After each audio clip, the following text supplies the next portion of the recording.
Absolutely not, Jenna. I don't care what kind of emergency you think you have. The Brightwell pitch is next Thursday, and I need every hand on deck. The words hit like ice, and Dana Whitmore's voice was colder still. She leaned back in her leather chair, tapping her acrylic nails against her glass desk, eyes locked on mine. I stood frozen, gripping the leave request like it might crumble. Ms. Whitmore, please. I wouldn't ask unless it was urgent. He needs me. You're a brand strategist, Jenna, she snapped, her lips curling into a smirk. Not a doctor. Whatever personal drama you've got going on, it's not this firm's problem. Her office at Whitmore and Brand was all white walls, steel furniture, and zero empathy. I swallowed hard.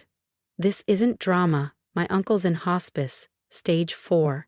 He has no one else, just me. I said no. Dana's palm hit the desk with a crack. I flinched. You've been distracted for weeks, long lunches, quiet quitting vibes, and now you want 7 days off? This is the biggest client we've ever landed. I felt my chest tighten. I was 29. I'd given this agency 5 straight years, missed birthdays, holidays, even my sister's wedding. I'd never asked for time off, not once. I'll work nights, weekends, Zoom in when needed, but I have to be there. He's family. Dana stood, tall in her heels, jaw clenched. Do you understand what Brightwell means to this firm? Clearly not. You're too wrapped up in your little charity case. I thought of Uncle Louis, fading in that hospital bed back in Austin, always smiling through the pain. He deserved better than dying alone because my boss couldn't see past the bottom line. I'm going, I said, voice steady. Do what you have to do. Dana sneered. Is that defiance? I met her glare. That's compassion. And I walked out. What's right is being a team player, Jenna. What's right is understanding that in this industry, we don't get to play Mother Teresa. Dana Whitmore's voice was sharp, her heels clicking across the office floor as she circled me like a lioness sizing up her prey. My heart pounded, but I stood tall. I understand, I said, keeping my tone calm. Dock my pay, write me up, whatever you need, but I'm taking this week. Dana stopped in front of me, eyes glinting. She snatched the leave form from my hand, tore it into pieces, and let them fall to the floor. Oh, I'll do better than that, she said, voice like ice. The words landed like a blow, but I refused to let her see me break. You're firing me for asking for medical leave? No, she said smoothly. I'm firing you for insubordination and poor performance. Your priorities clearly don't align with the company's. She smiled coldly. Enjoy unemployment, Jenna. Maybe your patient will thank you. I should have been crushed. 5 years of loyalty, missed holidays, late nights, all gone. But instead, I felt... Thank you, I said quietly. You've just made this decision a lot easier. As I turned to go, she called after me, and don't bother asking for a reference. As far as I'm concerned, you never worked here. I walked out without looking back. Packing my things was surreal. Photos, a coffee mug, my desk plant. Jenny from accounting came rushing over. Jenna, what happened? I heard Dana. She fired me, I said, wrapping up my things. What? She can't do that over medical leave? She did, I replied, but honestly, it's okay. And somehow it really was. As I left the mirrored lobby of Whitmore and Brand, the weight I'd carried for years began to lift. The hospital was a short drive away. I thought of Thomas Edwards, his humor, his warmth. We'd met by chance. I brought in The Great Gatsby and he'd joked. Bit dramatic for a cancer ward, don't you think? I'd offered the bell jar instead. His laugh filled the room. Over the weeks we became unlikely friends. He told me how he built his investment firm from scratch, how he lost his wife to cancer, how his kids rarely visited. I built an empire, he once said, but I forgot to build a life. Now he wasn't alone.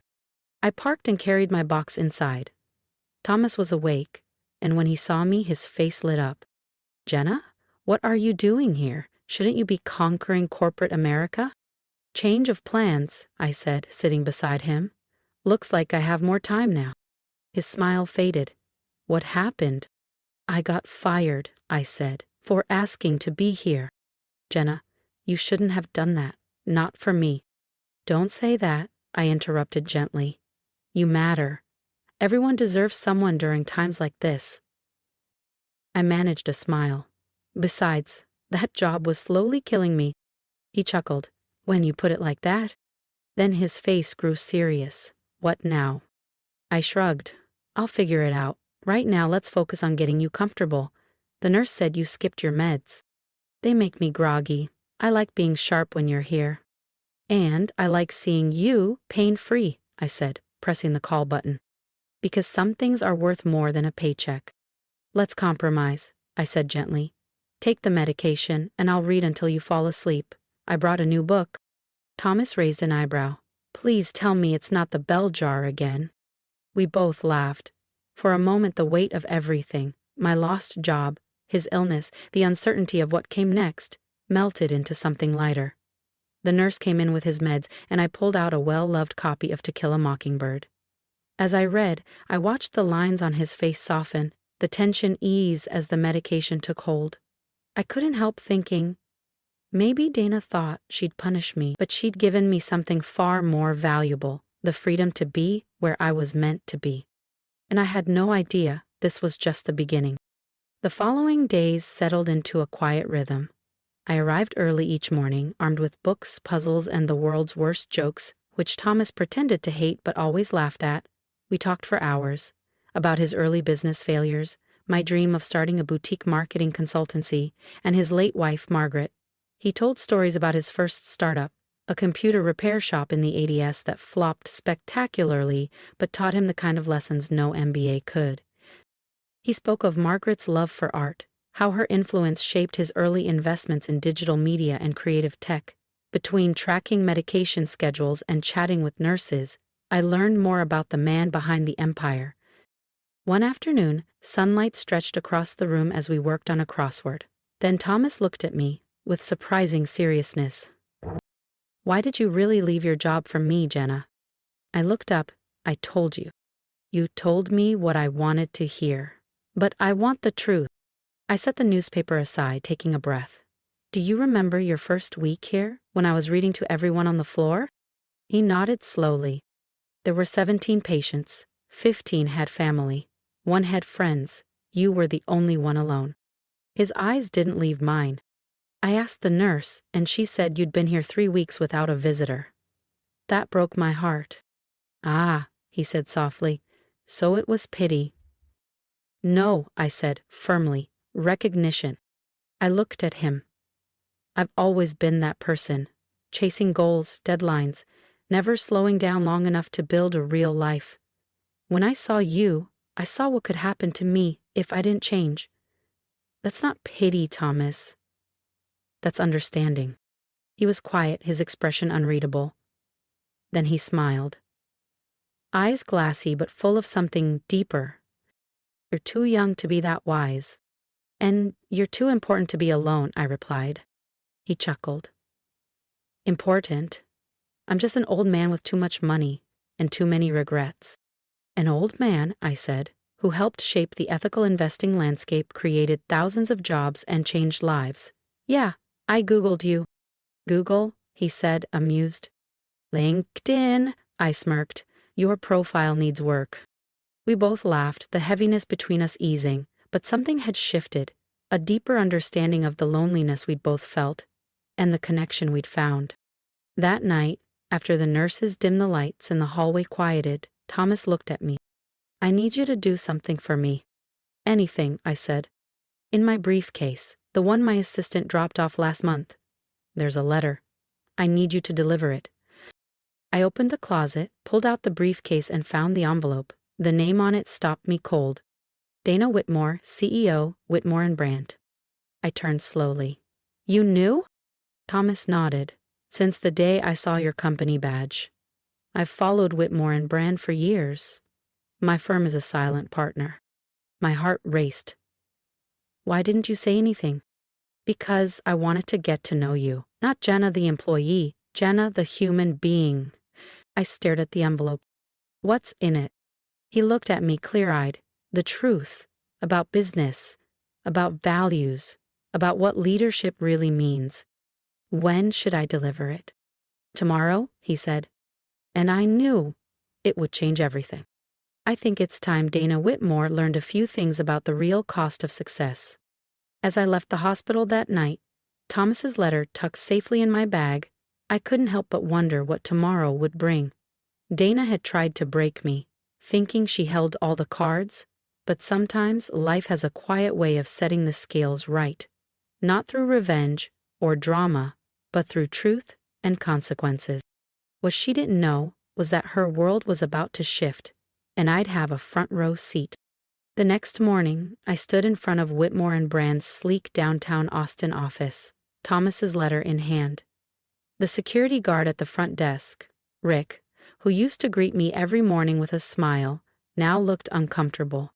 "I'm sorry, Miss Blake," he said, glancing at his screen. "You're no longer on the visitor list. Miss Whitmore's orders." I smiled, unfazed. "Could you let her know I have a letter from Thomas Edwards?" His eyebrows shot up. The name clearly meant something. A quick call later, he handed me a visitor badge. "She'll see you now."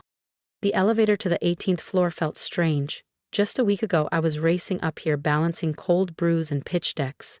Now, I was walking in with something that mattered more than any campaign. Dana's assistant didn't meet my eyes when she ushered me in. Word had gotten around. Dana sat behind her desk, rigid as ever, her expression unreadable.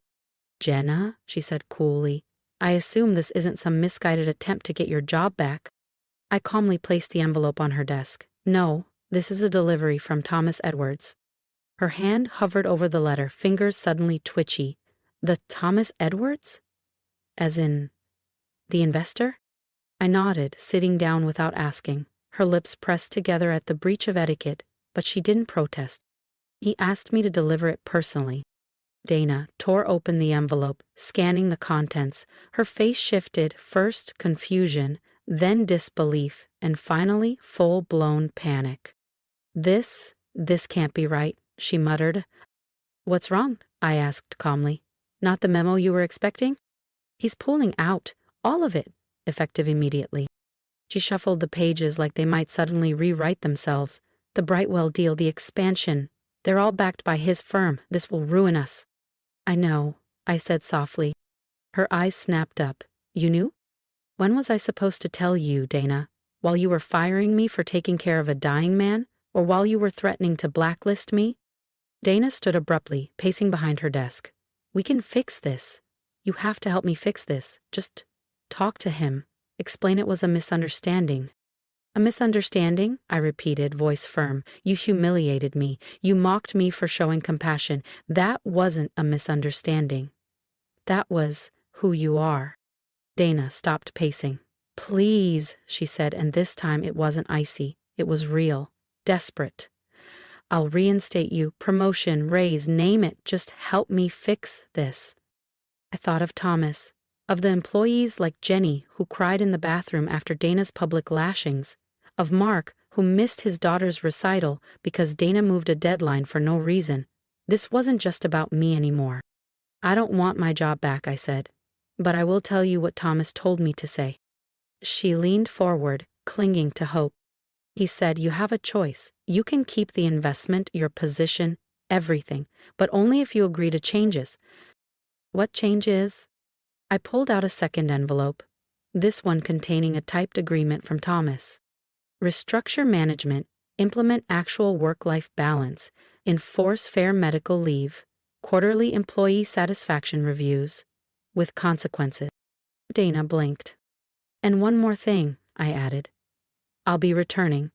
As Director of Employee Relations, I'll be making sure the changes stick." Her jaw dropped. "You're joking." "Thomas Edwards doesn't joke about business," I said. "You have until 5 p.m. to decide." And I walked out, feeling lighter than ever. She sank into her chair, the air of superiority finally gone. "He's really dying, isn't he?" "Yes," I said softly. "He is. And his final act in business will either be saving this company from itself or making an example of it." Dana stared at the documents for a long silent moment. Then she looked up at me. For the first time in 5 years, I saw something new in her expression. Not arrogance, not calculation. Respect. You planned this, she said quietly, getting close to him, telling him about the company. I shook my head. No, Dana, I just treated someone like a human being. Everything else, I gestured toward the papers, that was all Thomas. He's been watching this firm for years, waiting to see if it could be led by someone he could believe in. I let that hang in the silence. Last week, I added, you showed him who you really are. Dana's jaw tightened. She picked up a pen, hand trembling slightly, and signed the documents. I assume you'll want your own office. Corner office, I replied, with a view, and I start Monday. When I left her office, the floor was quieter than usual. The whispers would start soon. That was fine.